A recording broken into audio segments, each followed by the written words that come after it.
Alright guys, you often drive your vehicle and you get that little clunking noise and you're wondering what it is. A lot of times that's going to be the stabilizer link, and today I'm going to show you how to change the stabilizer links on a 2008 Nissan Sentra, but it's very similar on almost all vehicles. Let's take a ride and I'll see if I can show you, give you some of that sound. Yeah, you hear that? All that. Now I'm on a gravel road, dirt road, so mine's a lot.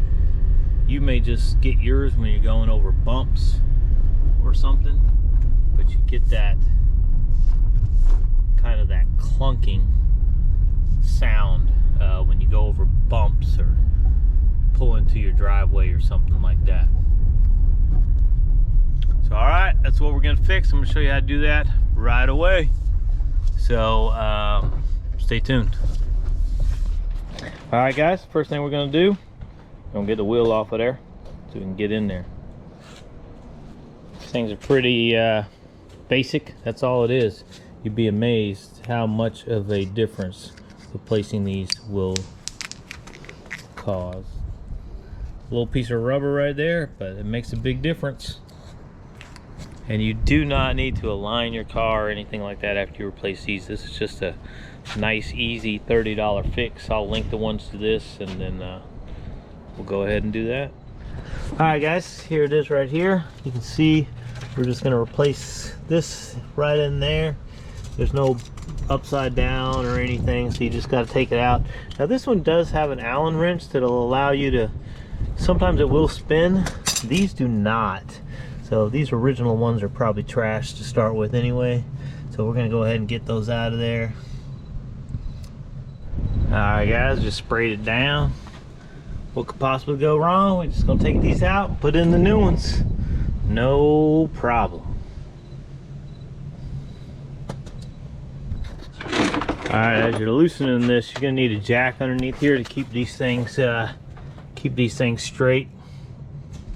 So getting these off, these are really tough. This set has, you can see where I can put a wrench on this side and a bolt on that side, and then you'll also have some where you got to either have an Allen wrench or a star bit on this side to keep it from spinning.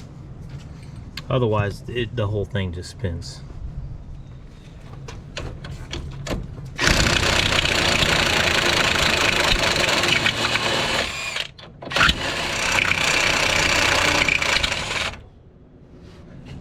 There you go. Smoking. Now onto the bottom one. Alright guys, sometimes things don't go the way you want, so I am now cutting through this bolt, and then I'm going to just try to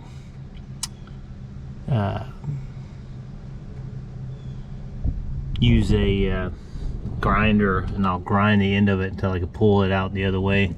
Could not loosen it.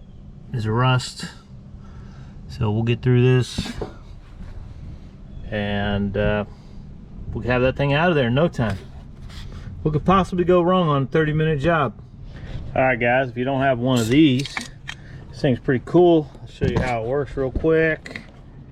Trying to get back there is really rough, so we're just gonna put that on there just like that. See that? All right. Then we are going to just take our other end right here and tighten her up. Just gonna hold this on there.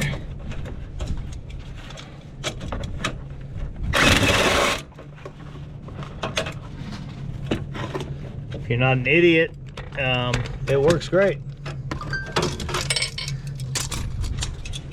All right. Just put this in there.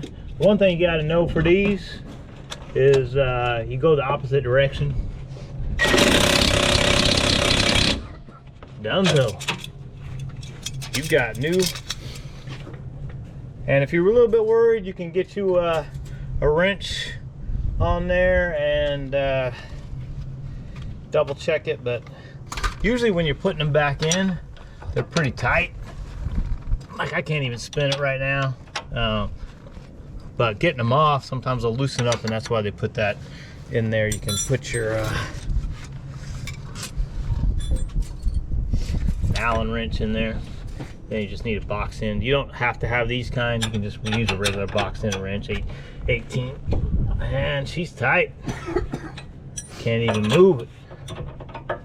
And this one.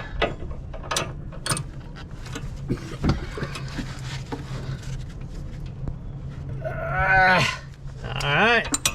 Ready for the next side. Dunzo. Easy peasy. Don't forget to like, comment, and subscribe. Craziness. We got it out of there.